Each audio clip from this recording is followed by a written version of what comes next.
अगर आपको अपना LMS हैंडल करवाना हो, कोई भी असाइनमेंट बनवानी हो या फिर क्विज़ करवाने हो तो आप हमसे रब्ता करें।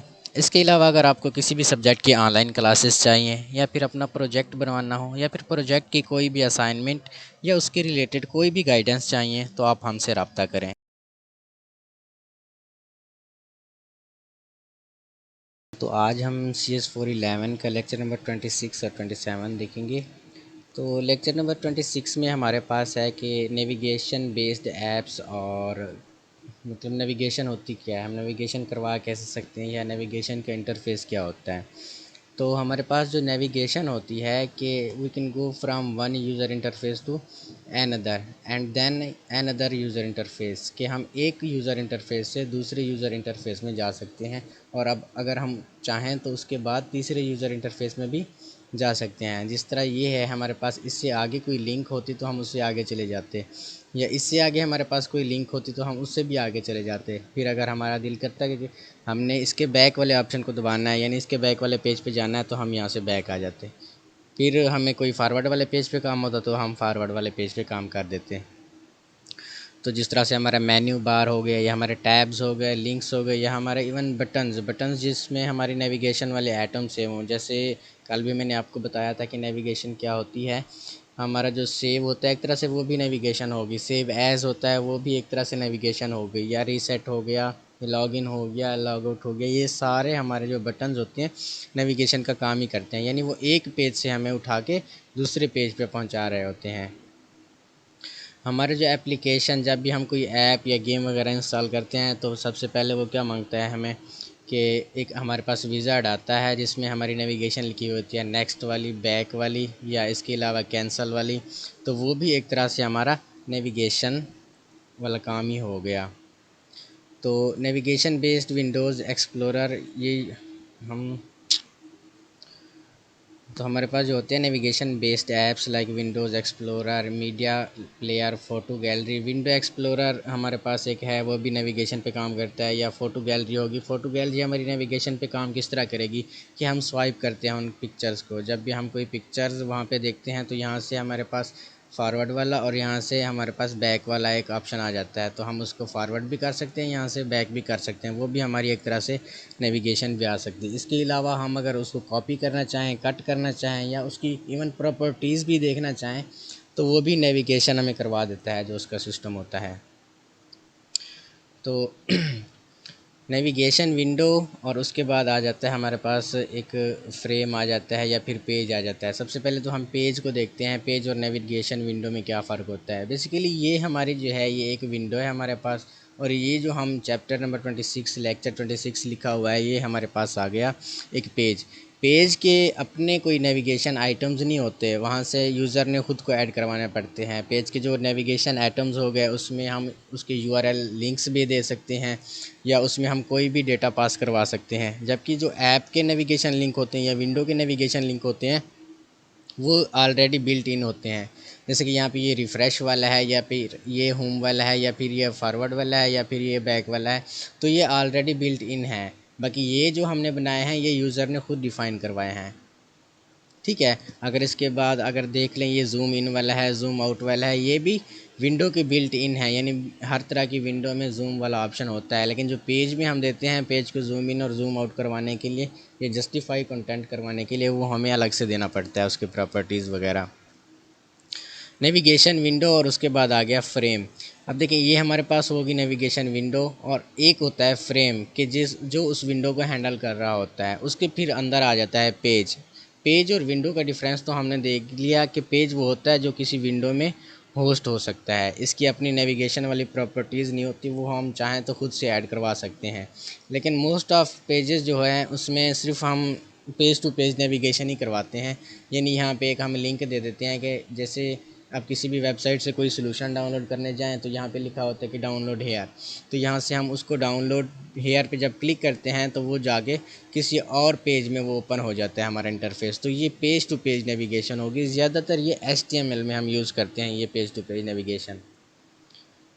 इसके बाद जो हमारे ये कोड दिया हुआ है, ये एक फ़ोटो गैलरी को बनाने के लिए हमारे पास कोड दिया हुआ है।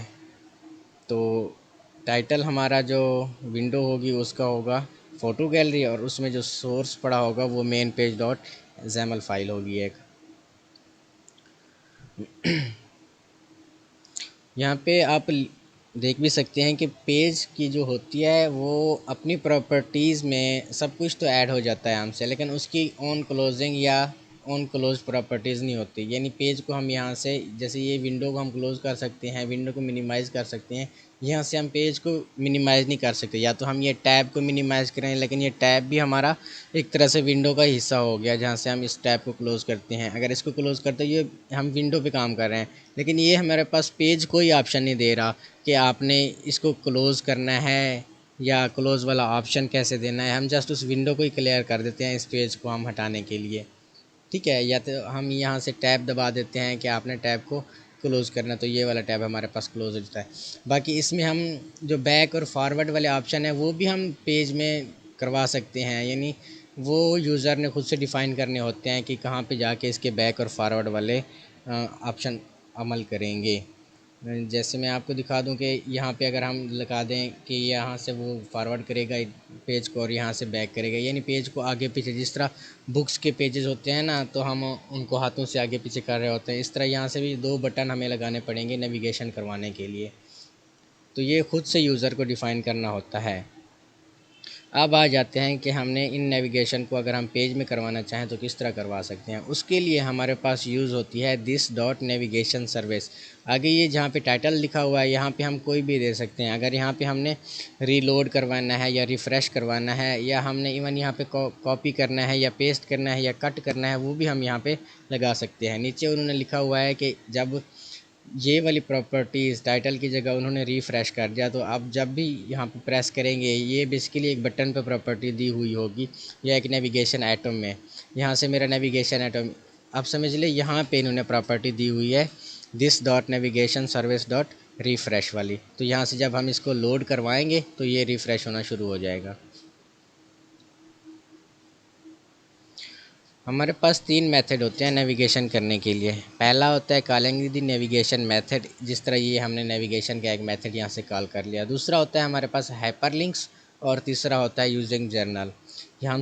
हमने यहाँ से तो देख लिया कि कॉलिंग द नेविगेशन मेथड क्या होता है। तो नीचे हम देखेंगे इसके हाइपरलिंक्स कैसे यूज़ कर सकते हैं और जर्नल क्या होता है। जर्नल इम्पोर्टेंट टॉपिक है, आप यहाँ से भी देख सकते हैं। यहाँ से हम सबसे पहले तो एक फ़ोटो गैलरी जो हमने ऊपर डिस्कस किया था, वही फ़ोटो गैलरी यहाँ पे बनी हुई है, और वो कहता है कि जब हम किसी फ़ोटो पे क्लिक करें तो उसकी प्रॉपर्टीज़ ऐड हो जाएं। तो यहाँ पे उन्होंने दिस डॉट नेविगेटिंग और यहाँ पे न्यू URI यानी फ़ोटो पेज डॉट जैमल, ये जैमल वाली फ़ाइल में उस स्पेसिफ़िक फ़ोटो की हाइट, विड्थ या उसकी एक्सटेंशन या वो कितनी उसकी मेमोरी है या कितनी उसका साइज़ है, वो सब कुछ यहाँ पे इस फाइल में पड़ा होगा। जब भी हम नेविगेशन या जो भी बटन हमने दिया होगा, आप समझ लें ये बटन प्रॉपर्टीज़ वाला है, तो जब भी हम प्रॉपर्टीज़ को कॉल करवाएंगे तो जाके नेक्स्ट पेज ओपन करवा देगा। बेसिकली हम नेक्स्ट पेज पे जो जा रहे हैं वो नेविगेट हो रहा है हमारे पास, ठीक है। तो ये हमारा हो गया सबसे पहले कॉलिंग द नेविगेशन मेथड। दूसरा होता है हमारे पास हाइपरलिंक्स, कि हम हाइपरलिंक्स के ज़रिए उनको नेविगेट करवा सकते हैं एक पेज से दूसरे पेज पर।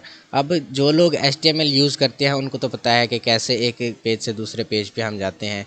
मैंने ऊपर आपको बता भी दिया था कि मतलब डाउनलोड विंडो जब हम करते हैं तो वो भी एक तरह से पेज टू पेज नेविगेशन ही होती है, क्योंकि ये सारा टॉपिक ही नेविगेशन वाला है। तो यहाँ पे भी इन्होंने एक टेक्स्ट ब्लॉक का क्या मतलब है, वहाँ पे उन्होंने एक बेसिकली एक बटन ही जनरेट किया हुआ है या एक टेक्स्ट वाला एरिया। जिस तरह ये टेक्स्ट लिखा हुआ है तो ये एक टेक्स्ट ब्लॉक बन गया, यानी वो एरिया जिसमें हम अपना टेक्स्ट लिख सकते हों। तो उस पर उन्होंने लिखा हुआ है बेसिकली क्लिक और उसके बाद हेयर। क्लिक पे उन्होंने कुछ नहीं किया, लेकिन हेयर पे उन्होंने एक लिंक लगा दिया है, हाइपर लिंक। तो हाइपर लिंक लगाने से क्या होगा, जब भी हम क्लिक नहीं हेयर पे क्लिक करेंगे तो हेयर क्या करेगा, तो हमें इस वाले पेज पे नेविगेट कर देगा। ये बेसिकली हम यहाँ पे हाइपर लिंक यूज़ कर रहे हैं। ये एच रेफरेंस ये हम HTML में ऐड करते हैं। एच रेफरेंस का मानी होता है या फुल फॉर्म होता है hyper link hyper text reference, कि जो भी हमारे वो हाइपर लिंक के अंदर टेक्स्ट होगा उस पर हम जाके नेविगेट कर देंगे। ये सिंपल ही है कि HTML में हम लिंक्स किस तरह ऐड करते हैं। उसके बाद जो तीसरा हमारे पास नेविगेशन वाला आता है टॉपिक, वो आता है जर्नल वाला। जर्नल क्या होता है कि journal is a record keeping system which maintain our history.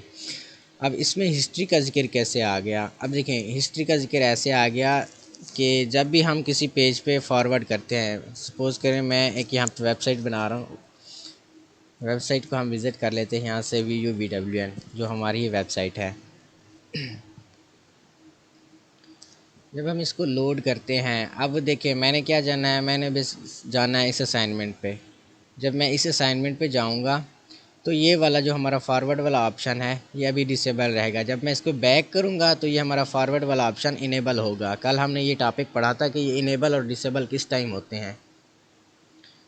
तो यहाँ से मैं इसको अगर बैक करूँ तो ये बैक वाला, और यहाँ से अगर मैं फॉरवर्ड करूँ तो ये वही वाला पेज ओपन हो जाएगा। अब इसमें जर्नल कहाँ पे यूज़ हो रहा है? इसमें जर्नल अभी तो कहीं पे यूज़ नहीं हो रहा, लेकिन अगर मैं जाऊँ और वेबसाइट पे क्या करूँ, इस लिंक को या इस डेटे को या इस जो भी कॉपी होती है इसको डिलीट कर दूँ मैं, और फिर आप जब इसको बैक या फॉरवर्ड करेंगे तो ये पेज ऑटोमेटिकली रेफ़्रेश होके आपको ये देगा, यानी ये रिफ़्रेश वाला पेज आपको देगा। जिस तरह आप कोई भी स्कोर वाली वेबसाइट चेक करते हैं तो उसमें बैक और फॉरवर्ड बटन होते हैं। जब आप बैक को प्रेस करते हैं वो पीछे चला जाता है, जब फॉरवर्ड करते हैं तो आपका वो स्कोर जो होता है वो अपडेट में मिल जाता है आपको, कि अभी इतने आउट हैं और इतने स्कोर आपको मिल रहे हैं। तो जर्नल हम इसलिए यूज़ करते हैं, हम कहते हैं कि वो जो हमारा पेज बेसिकली रिफ़्रेश हो रहा था वो हमारा पेज रिफ़्रेश ना हो, यानी पहली हालत में जिस तरह हमने उसको देखा था हम उस पेज को उसी हालत में ही देखें। इसलिए हम क्या करते हैं, जर्नल वाली प्रॉपर्टीज़ यूज़ करते हैं। जर्नल वाली प्रॉपर्टीज़ क्या होती हैं कि उसने हमें वही पेज दे दिया जो हमने पहले देखा था, वो उसको रिफ़्रेश नहीं कर दिया। ठीक है, तो इस तरह से हम जर्नल वाली प्रॉपर्टीज़ को फैच कर सकते हैं। अब जर्नल वाली प्रॉपर्टीज़ को किस तरह यूज़ कर सकते हैं हम, कि हमने बस उसकी हिस्ट्री को ही मेंटेन करना है या उसकी हिस्ट्री को ही रखना है, तो वहाँ पे हमने कोडिंग इस्तेमाल करनी होती है, journal entry dot keep alive, यानी वो वाला जो हमारे पास डेटा है वो सेव रखो। Is a coding when the return और previous page that page does not effect. तो इस कोड को हमने लगाने से जो हम उसको बैक या फॉरवर्ड करेंगे तो बेसिकली वही पहले वाला सिंपल पेज हमें मिलेगा जो हमने पहले पहले देखा था, हमारा डेटा रिफ़्रेश नहीं होगा। इसलिए हम ये जर्नल वाली प्रॉपर्टीज़ को ऐड करते हैं।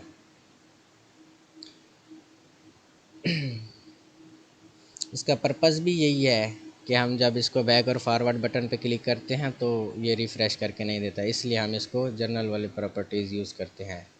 ये आपने देख लेना है। यहाँ पे भी इन्होंने यही दिखाया हुआ है, नेविगेशन कंटेनर है, उसमें सबसे पहले इनिशियलाइज़ करवाया हुआ है उन्होंने नेविगेशन बटन, और जब हम उसको नेविगेशन प्रोग्रेस जब यानी हम इस पर लोड करते हैं तो ये नेविगेशन प्रोग्रेस करता है। जब हम इसको बैक या फॉरवर्ड करते हैं तो ये देखें ये घूमने लगता है, यानी लोड करने लगता है, तो ये नेविगेशन प्रोग्रेस हो गया हमारे पास। फिर उसके बाद वो फर्स्ट पेज पे जाए या सेकंड पेज पे जाए, यानी जिस पेज पे भी हम जाना चाहते हैं। ये हमारा फर्स्ट पेज हो गया, यहाँ से फिर ये सेकंड पेज हो गया। अगर ये फॉरवर्ड वाले बटन पे हम अगर तीसरे पेज पे भी जाते तो ये फॉरवर्ड वाला बटन हमारा वहाँ पे इनेबल हो जाता, फिर हम तीसरे पेज पे भी जा सकते थे। तो यहाँ पे मैंने लिख दिया है कि navigation window will have journal by default, कि नेविगेशन विंडो में जो होगा हमारा जनरल बाय डिफ़ॉल्ट ही होगा, बिल्ट इन जनरल होगा, यानी हमें खुद से जर्नल उसको नहीं करवाना पड़ेगा उसमें ऐड, यानी जर्नल का कोड हमने ऐड नहीं करवाना होता, विंडो में ये बिल्ट इन होता है। जबकि जो फ्रेम्स होते हैं हमारे पास उसमें हो भी सकता है जर्नल, लेकिन नहीं भी हो सकता।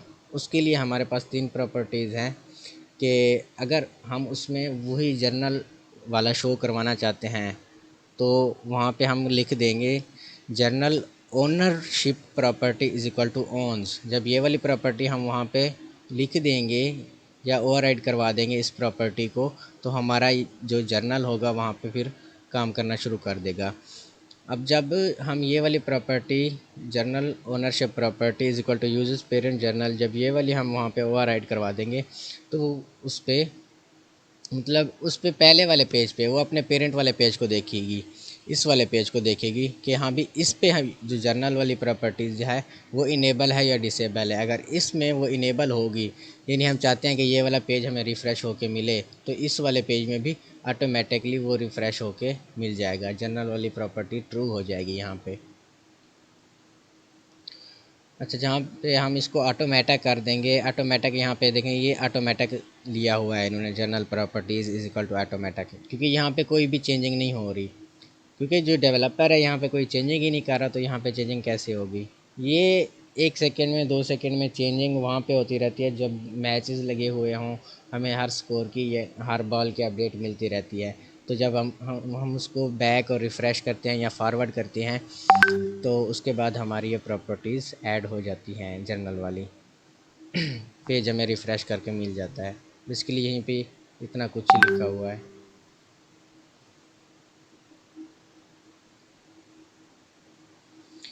बाकी ये वाला कोड है, ये इतना ख़ास नहीं है। ये भी वही बता रहा है कि मेन पेज से आप नेविगेट होकर सेटिंग पेज पे जा सकते हैं, फिर जाके मेन पेज पे आ सकते हैं आप।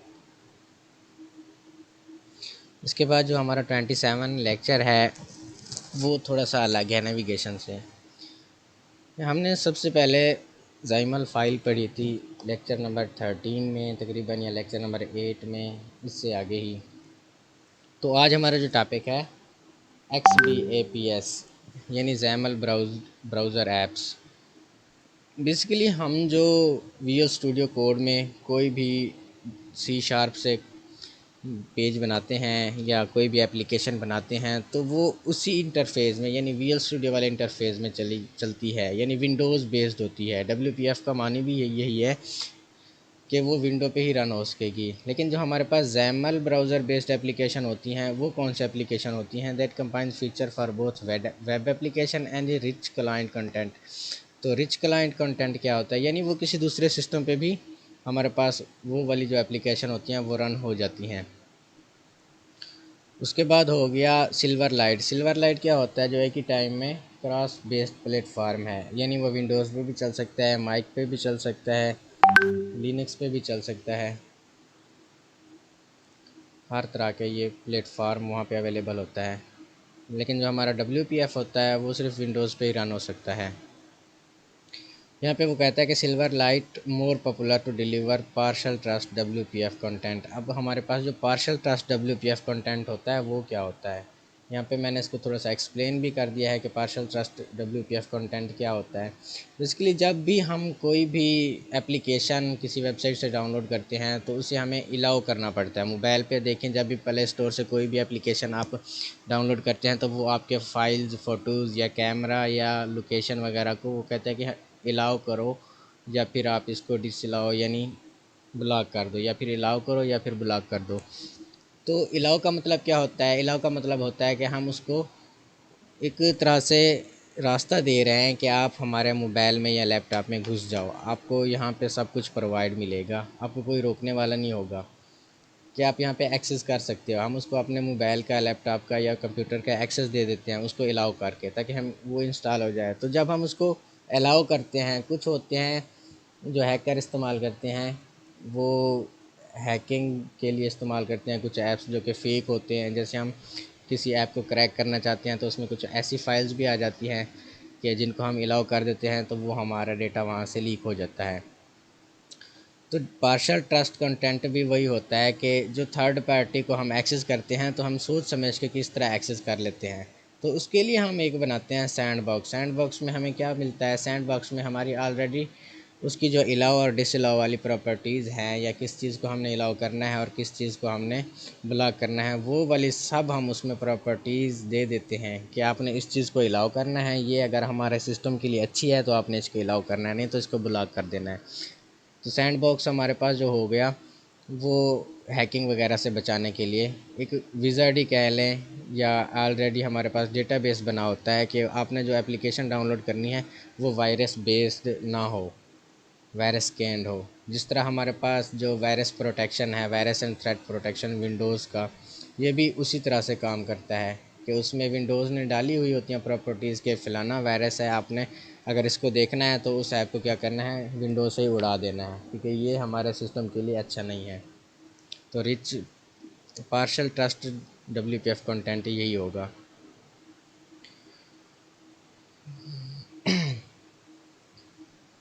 इसके बाद जो हमारे पास हैं क्लिक वंस, और बस क्लिक वंस ही यहाँ पे देख लें आप, क्योंकि यही कुछ अच्छा टॉपिक है। क्लिक वंस होता है हमारे पास एक एप्लीकेशन ही होती है या एक गेम वगैरह जिसको हम डाउनलोड करते हैं, तो हम उसको सिर्फ इंस्टॉल पे क्लिक करते हैं तो वो खुद ब खुद आगे, मतलब आगे वो इलाओ डिसइलाओ या ब्लॉक नेक्स्ट नेक्स्ट इस तरह का विज़ार्ड उसमें नहीं आता। जब हम उसको इंस्टॉल पे क्लिक करते हैं वो खुद ब खुद इंस्टॉल होके हमारे पास आ जाती है। तो उसके लिए यही सैंड बॉक्स बेसिकली यूज़ हो रहा होता है, वो उसकी प्रॉपर्टीज़ को खुद से अलाउ कर देता है और जो हमारे सिस्टम के लिए अच्छी नहीं होती उसको वो खुद ब्लॉक कर देता होता है।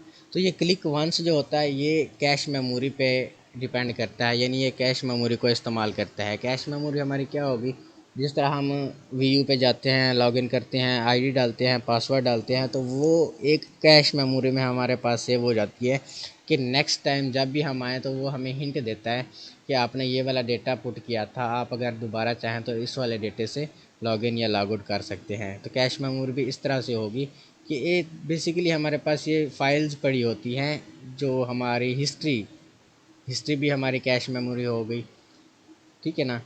तो हिस्ट्री वाली जो हमारी मेमोरी होगी वो भी कैश मेमोरी होगी। कुछ ये फाइल्स टेक्स्ट बेस्ड फाइल्स होती हैं कैश मेमोरी, कि नेक्स्ट टाइम हमें उतना लिखने में मेहनत ना करनी पड़े।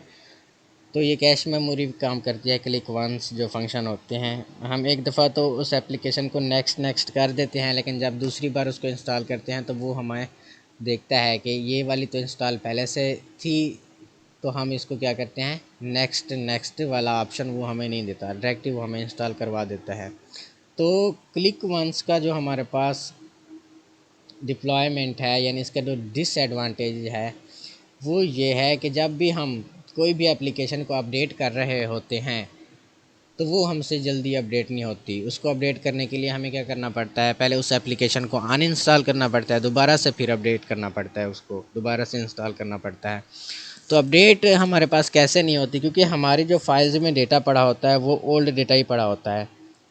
जब भी हम उसको इंस्टॉल करने लगते हैं तो वो क्या करता है, वो ओल्ड फाइल्स वाला डेटा जाके उसके इंस्टॉलर में पुट कर देता है और हमारा जो पुराना वर्जन होता है वो जाके ना इंस्टॉल हो जाता है, और हमारा जो न्यूअर वर्जन होता है वो इंस्टॉल नहीं होता हमारे पास।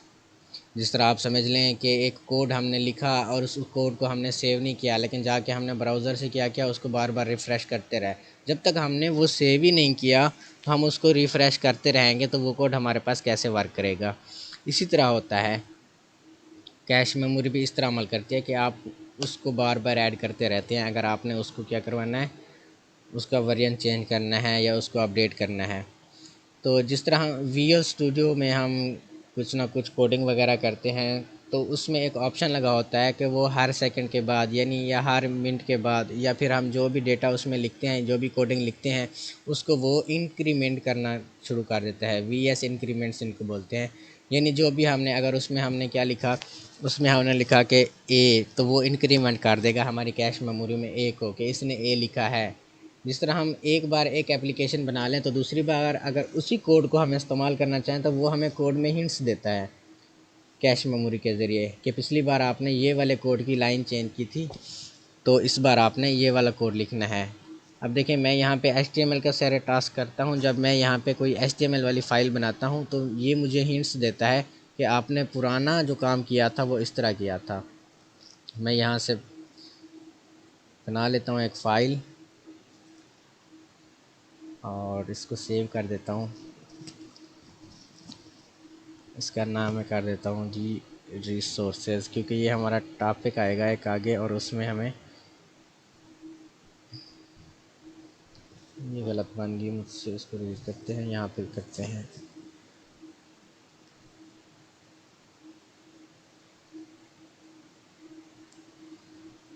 तो ये आ गई हमारे पास HTML।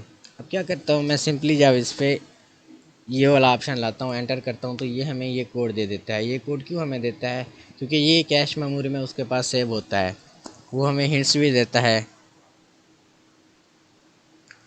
ठीक है। जब मैं यहाँ पे करता हूँ, मैं कहता हूँ कि यहाँ पे मेरी हेडिंग आनी चाहिए, तो मैं जब ये एच पे प्रेस करूँगा या एच को क्लिक करूँगा तो ये देखें इस तरह की इसने हिंट्स दे दी। ये क्यों हिंट्स हमें दे दी इसने, ये इसलिए दे दी क्योंकि ये हमारे पास जो था ना, कैश मेमोरी पे सारा डेटा हमारे पास सेव था। जब मैं इसको क्लिक करता हूँ पहले वाले को तो वो सारा कोड मुझे राइट करके दे देता है।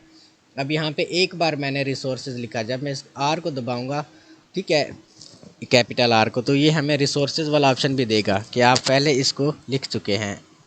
ये देखें, ये हमारे पास रिसोर्सेज आ गया। जब मैं इसको एंटर करूँगा तो ये वाला हमारे पास आ जाएगा। सिंपली जब मैं इसको रन करवाऊँगा तो यहाँ पे अगर ब्राउज़र में जाएं तो ये फिर हमारे पास रिसोर्सेज ये लोड हो जाएगा। और इसके बाद अगर यहाँ पे मेरी तो यहाँ पे सेटिंग हुई पड़ी है कि जो भी मैं यहाँ पे डेटा लिखूँ वो ऑटोमेटिक यहाँ पे सेव होता रहेगा। जैसे मैंने ये डेटा लिखा है, मैंने इसको सेव नहीं करवाया। मैं जहाँ जाके यहाँ पे रिफ़्रेश करता हूँ तो वो वाला डेटा यहाँ पे मेरे पास आ जाएगा।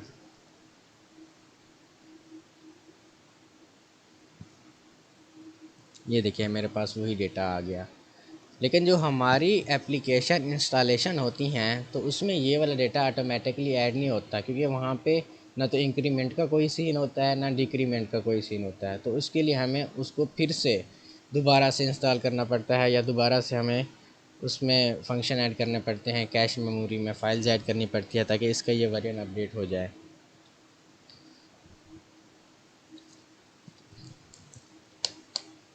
तो ये इसका डिसएडवांटेज हो गया क्या, क्लिक वन फंक्शन का। ये देखें, तो you can clear cache memory, तो हम हर बार तो कैश मेमोरी नहीं इसको क्लियर करवा सकते। जो पार्शल ट्रस्ट रिस्ट्रिक्शन होती हैं तो उसमें बहुत सी एपीआईज आ जाती हैं, जैसे ऑल एक्सेप्शन होगी, required file IO permission. Exception क्या होगी, वही अलाउ वाली एक्सेप्शन आ गई कि आपने इसको अलाउ करना है या नहीं। फ़ाइल आईओ परमिशन यानी वो हमारी फ़ाइल को अगर कहे कि इसने आपकी सारी फ़ाइल को वो एक्सेस चाहता है तो हम क्या करेंगे, उसको अलाउ नहीं करेंगे। ठीक है। उसके बाद local registry and file system होता है, या फिर हमारे पास जो अनमैनेज्ड होता है। अनमैनेज्ड हमारे पास क्या होता है कि हमारे पास दूसरी लैंग्वेजेस में डेटा पड़ा होता है। समझ लें हम काम कर रहे हैं HTML के ऊपर, जब हम किसी भी फाइल को क्लिक करेंगे उसमें देखेंगे कि उसमें तो है हमारा C++ का कोड या उसमें हमारा पाइथन का कोड है, तो वो भी हम क्या करेंगे, वो भी जो होगा ना हमारा ये पार्शियल ट्रस्ट रिस्ट्रिक्ट, वो उसको रिस्ट्रिक्ट कर देगा। यानी वो उस फाइल को फैच नहीं करवाएगा, वो कहेगा कि ये आपके काम का डेटा ही नहीं है तो आप इस फाइल को क्यों फैच कर रहे हो। Browse intro helper is dot is browse hosted, ये हम आगे देखते हैं।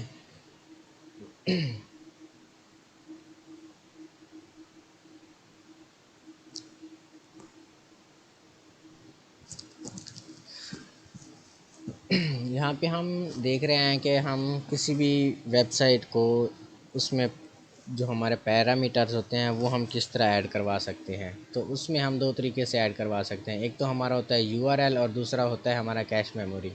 अब URL हमारा क्या हो गया, URL में यही browse intro helper by which we can access URL, इसकी मदद से हम URL को एक्सेस कर सकते हैं। ये जो ऊपर लिखा हुआ है ब्राउज़ इंट्रो हेल्पर इस ब्राउज होस्टेड, इसकी मदद से होस्टेड जो होगी वो हमारी URL होगी। और यानी दूसरा मेथड होता है हमारा कुकीज़ वाला। कुकीज़ का जो हमारे पास कोड है वो है एप्लीकेशन डॉट गेट कुकी, यानी कुकी की मदद से हम स्पेसिफिक पेज को फैच कर सकते हैं। उसके बाद हमारे पास होता है गेट कुकी मेथड, वो तो हमने अभी पढ़ लिया। और तीसरा होता है गैक। गैक हमारे पास क्या होता है, गैक हमारे पास होता है ग्लोबल असेंबली कैश। इसके अंदर वो फाइल्स पड़ी होती हैं या वो रिस्ट्रिक्शन पड़ी होती हैं जिनको हमने एक्सेस करवाना होता है।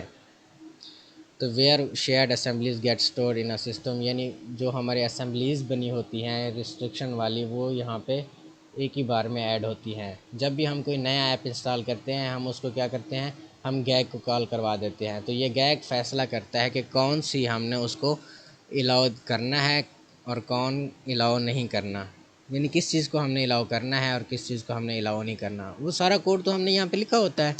ये GSC यूटिल वाली लाइब्रेरी में या असेंबली में या कोई फ़ाइल समझ लें, तो इससे हमारा जो कोड होता है या फिर हमारी जो इंस्टॉलेशन विज़ार्ड होती है वो इजीली हो जाती है। ठीक है। जो फुल ट्रस्ट ब्राउज़र ऐप है वो इस तरह से हम जनरेट कर सकते हैं। पहले तो हम उसका टारगेट जोन देंगे कि बेसिकली रन किस पे होगी। अगर वो इंटरनेट पे होगी तो हम इंटरनेट, अगर कस्टम पे होगी तो हम कस्टम लिख देंगे। कस्टम क्या होगी कि हम सिर्फ उसका लिंक शेयर करेंगे, यानी वो इंटरनेट पे नहीं चल सकेगी। जिस तरह ये लिंक है तो ये तो सब फैच कर सकते हैं, तो लोकल होस्ट पे ये लिंक होगी। जब हम उसको लिंक शेयर करेंगे तो पूरी की पूरी वेबसाइट भी हमें शेयर करनी पड़ेगी, यानी ऑफलाइन वेबसाइट होगी एक तरह से। उसमें हम क्या कर देते हैं, उससे हम कर देते हैं unrestricted data is equal to true. जब हम इसको ट्रू कर देते हैं तो वो हमारी जो वेबसाइट होगी या हमारा जो एप्लीकेशन होगा वो फुल ट्रस्टेड बन जाएगी, क्योंकि हमने इसको अपने सिस्टम में ट्रू किया होता है कि हर बार जब हम इसको इंस्टॉल करेंगे तो ये गैक फाइल के पास भी ना जाए, किसी गेट की मेथड के पास भी ना जाए। ये हमारी फुल ट्रस्टेड है कि इसको हमने चेक ही नहीं करना, आंखें बंद करके आपने इसको इंस्टॉल करवा लेना है।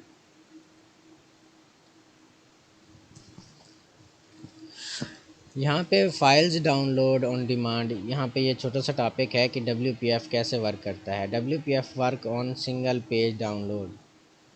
ये हमारा सिंगल पेज डाउनलोड का एक कोड है। इस कोड पे क्या दिया हुआ है कि we can make a group and in this group हम बेसिकली जो भी प्रोजेक्ट बनाते हैं WPF में, हम वो एक ही फ़ोल्डर में एक ही ग्रुप बना देते हैं। और उसमें क्या करते हैं, जिस तरह हम बड़ी बड़ी वेबसाइट्स बनाते हैं तो उसमें क्या करते हैं, एक फ़ोल्डर बना लेते हैं और उस फ़ोल्डर के अंदर उसके सब फ़ोल्डर बना देते हैं। एक फ़ोल्डर हम इमेज का बना देते हैं, एक फ़ोल्डर हम कोडिंग का बना देते हैं, एक फ़ोल्डर हम HTML का बना देते हैं, एक CSS का बना देते हैं, एक जावास्क्रिप्ट का बना देते हैं, एक PHP का बना देते हैं, एक डेटाबेस का बना देते हैं। यानी वो सब फ़ोल्डर होते हैं और हम उनको एक दूसरे से लिंक करवाते जाते हैं। तो ये डाउनलोडिंग टास्क भी इनका उसी तरह होगा। यानी अगर हमने सबसे पहले होम पेज पे जाना है तो WPF से कहेंगे कि भी आपने ये जो होम पेज वाला सारा कोड है ये डाउनलोड करना है। फिर क्या कहेंगे, फिर हमने कहना है कि आपने ये HTML वाले पेज पे जाना है, तो WPF क्या करेगा, जब वो होम पेज वाला सारे का सारा कोड डाउनलोड कर लेगा तो उसके बाद वो क्या करेगा, फिर उसका नेक्स्ट ऑप्शन होगा HTML वाला पेज। तो वो जाएगा फिर HTML वाले से वो कहेगा कि भाई मुझे आपका कोड चाहिए, तो वो HTML वाले का कोड भी वहाँ से डाउनलोड कर देगा। यहाँ पे बेसिकली यही कुछ लिखा हुआ है कि सबसे पहले वो क्या करता है, डाउनलोड करता है पेज 1 को। जब वो डाउनलोड कंप्लीट हो जाता है वहाँ पे एक डिस्पैचर अलाउ कर दे, डिस्पैचर कॉल कर देता है। डिस्पैचर हमने CS506 में पढ़े हैं, जो मल्टी थ्रेडिंग पे काम करते हैं। तो इसका ओवरव्यू ये है कि डिस्पैचर एक पेज से दूसरे पेज पे हमें ले जाने के लिए इस्तेमाल होते हैं। अगर आपने सर्वलेट वाला टॉपिक पढ़ा हो तो ये बेसिकली उसी टॉपिक में है, तकरीबन लेक्चर नंबर 27 या 28 में। तो यहाँ पे वो क्या करवा रहा है, डिस्पैचर हम दूसरे पेज से पहले उसको डिस्पैचर क्यों दे रहे हैं, ताकि वो ये देखे कि अगर पहला पेज हमारे पास इंस्टॉल हो गया है, पहला पेज हमारे पास माई ग्रुप के अंदर डाउनलोड हो गया है, तो उसके बाद वो चेक करे कि आगे वाला हमने क्या काम करना है। तो आगे वाला यहाँ पे हमने क्या काम दिया है कि आपने गो टू पेज 2 पे जाना है। तो फिर ये देखेगा कि हमारे पूरे कोड में पेज 2 वाला कोड कौन सा है, तो यहाँ पे फिर जाएगा वो फिर पेज 2 वाले कोड में। इस तरह से हम उसको कॉल करवा सकते हैं डिस्पैचर की मदद से। उसके बाद हमारे पास आ जाता है रिसोर्सेज। रिसोर्सेज हमारे पास क्या होते हैं, आर रिसोर्सेज या our resource is an object that can be reused in different places in your application. जिस तरह हम देख लें कि एक HTML और CSS हमने यहाँ पे रिसोर्सेज का एक पेज भी बनाया है, तो मैं यहाँ पे ही आपको रिसोर्सेज दिखा देता हूँ कि बेसिकली हमारे पास रिसोर्सेज दो तरह के होते हैं। या तो हम बाइनरी रिसोर्सेज इस्तेमाल करें या इनलाइन रिसोर्सेज इस्तेमाल करें, यानी उसी लाइन में हम उसके रिसोर्सेज ऐड कर लें। रिसोर्सेज एक तरह से समझ लें ये प्रॉपर्टीज़ होती हैं कि कौन सी चीज़ कैसे अमल करेगी। अगर हम एक ही वेबसाइट में बहुत सी जगहों पर हेडिंग इस्तेमाल कर रहे होते हैं, अब इस हेडिंग को हम क्या करते हैं, हम कहते हैं कि इसका जो कलर हो वो हमें हमारे पास इसको कर दो, कलर रेड कर दो। जब इसका हम देखते हैं कि कलर रेड हुआ है कि नहीं, यहाँ पे ये देखें इसका कलर रेड हो गया है। और इसके बाद हम इसमें पैराग्राफ भी बना देते हैं। पैराग्राफ यहाँ पे ये हमारे पास कंटेंट आ गया पैराग्राफ का। अब इस पैराग्राफ को भी हम क्या करते हैं, हम कहते हैं कि जी बॉर्डर दे दो 2 पिक्सल, बस ठीक है 2 पिक्सल का। जब हमने इसको रिफ़्रेश किया यहाँ पे तो ठीक है ये आ गया। अब पैराग्राफ का थोड़ा सा हम इसका कलर चेंज कर लेते हैं।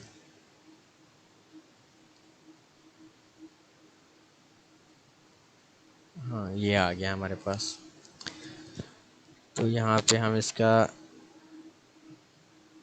पैडिंग सेट कर लेते हैं। Padding 5 pixel. तो ये पैडिंग भी आ गई इसकी। अब आप देख लें कि मैं इसी कोड को कॉपी करता हूँ, कॉपी करता हूँ। ये 3 जगहों पे हमने क्या किया है, 3 जगहों पे हमने हेडिंग भी ली है, 3 जगहों पे हमने पैराग्राफ भी लिया है। तो देखिए हर जगह पे हम इसकी सेम प्रॉपर्टी ऐड करवा रहे हैं। तो ये प्रॉपर्टी जो होगी, ये कलर जो हो गया वो हमारा रिसोर्स हो गया, या जैसे ये बॉर्डर हो गया वो हमारा रिसोर्स हो गया। तो अगर वो कहता है कि हम इसकी बाइनरी रिसोर्स करवाएं, यानी उसी लाइन में उसका हम कोड ऐड करवाएं, तो फिर वो क्या करेगा, हमारा जो कोड होगा वो एक तो लेंथी हो जाएगा, और दूसरा अगर कहीं एक पे भी एरर आ गया तो हमें सबको सेट करना पड़ेगा। ये देखें, ये 3 हमारे पास ये बन गए। और जब मैं इसको थोड़ा सा, हाँ सही है। अब तो हमें क्या करना है, बाइनरी रिसोर्सेज में इनको जाके ला एक ही फ़ाइल में ऐड करना है। तो एक ही फ़ाइल में हम किस तरह ऐड कर सकते हैं, हम यहाँ पे एक फ़ाइल बना लेते हैं और उस फ़ाइल में हम क्या करते हैं, ये सारे रिसोर्सेज ऐड कर देते हैं। बाद में हम उस फ़ाइल को इस वाले पेज से लिंक कर देते हैं। तो नेविगेशन वाला काम भी यहाँ पे सेम टाइम में हो रहा है, और ये जो हमारे रिसोर्सेज हैं वो एक ही लाइन में हमारे पास आ जाएंगे। सपोज़ कि हम यहाँ पे एक फ़ाइल बनाते हैं जो हमारे पास होगी resources.css। तो यहाँ पे हमने CSS वाली फ़ाइल बना ली, यहाँ से हम उस फाइल को लिंक कर देते हैं। पहले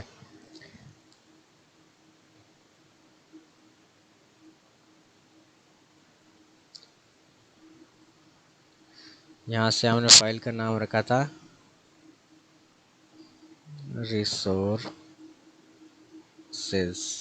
ये वाली फ़ाइल हमारे पास वो लिंक हो गई।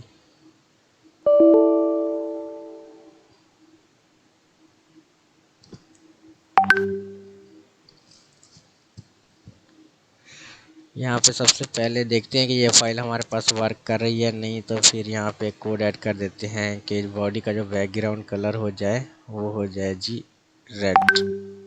यहाँ पे हम देखते हैं, हाँ बस ये फ़ाइल हमारे पास जो होगी ना वो वर्क कर रही है।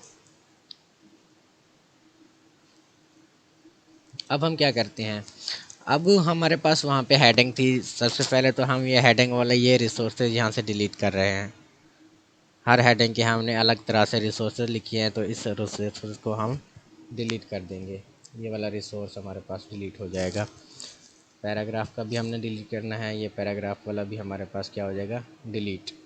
ये भी हमारे पास डिलीट करना है, तो ये भी हमारे पास क्या होगा, डिलीट। ये भी डिलीट करना है, तो ये भी हमारे पास डिलीट हो जाएगा। और इसके बाद हमने ये वाला भी डिलीट करना है, तो ये वाला भी डिलीट हो जाएगा। अब जो हमारा टेक्स्ट होगा यहाँ पे वो नॉर्मली होगा, सिर्फ बॉडी का जो बैकग्राउंड कलर है वो चेंज हो जाएगा। सबसे पहले वाली हेडिंग हेडिंग हाँ ये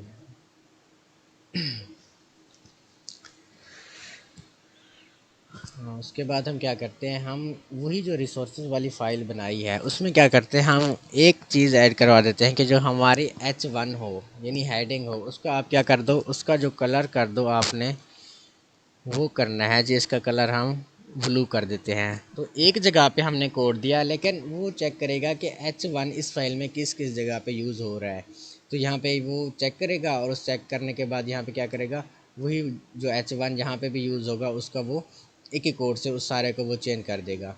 अब दूसरा हमने क्या उसमें ये यूज़ किया था, उसमें यूज़ किया था हमने पैराग्राफ। अब हम जब पैराग्राफ को करते हैं और उसके बाद उसकी प्रॉपर्टीज़ देते हैं, बेसिकली ये प्रॉपर्टीज़ हैं वो हम रिसोर्सेज ऐड कर रहे हैं इसमें।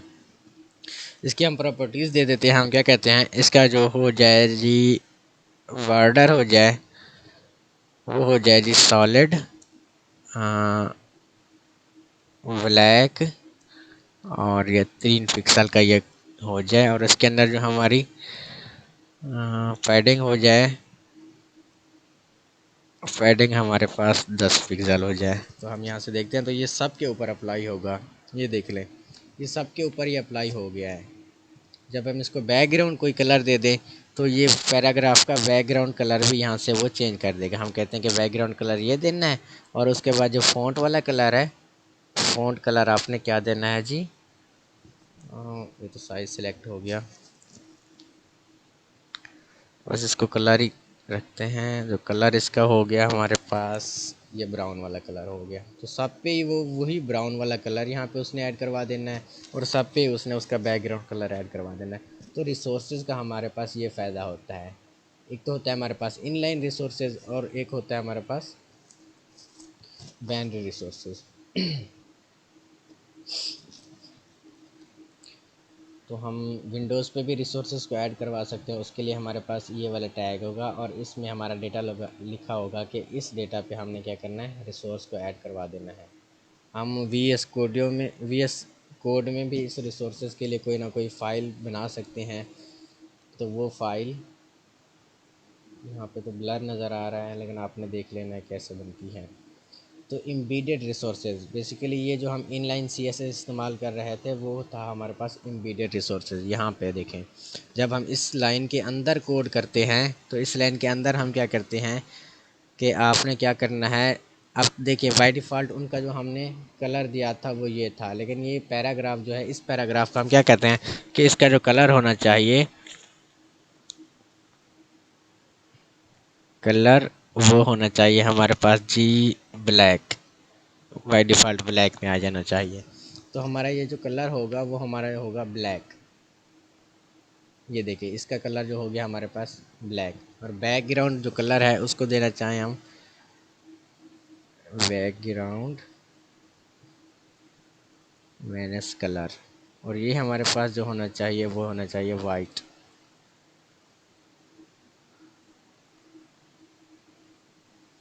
तो ये जो हम दे रहे हैं ये एम्बेडेड रिसोर्सेज दे रहे हैं हम उनको, यानी हर एक चीज़, हर एक जो टैग हमने डिफ़ाइन करवाया है उस टैग को हम एक एक प्रॉपर्टी दे रहे हैं। जब हम इसको देखेंगे तो ये इसका देखें, ये ब्लैक हो गया, और इसका जो बैकग्राउंड कलर है वो हमारे पास क्या हो गया, वाइट। तो ये वाली जो हमारे पास प्रॉपर्टीज़ थी वो थी हमारे पास एम्बेडेड रिसोर्सेज। ये कोड सारा उसी एम्बेडेड रिसोर्सेज में दिया हुआ है, और ये यहाँ पे लिखा हुआ भी है कि जो हमारे एम्बेडेड रिसोर्सेज होते हैं वो सब फोल्डर में जाके ऐड हो जाते हैं।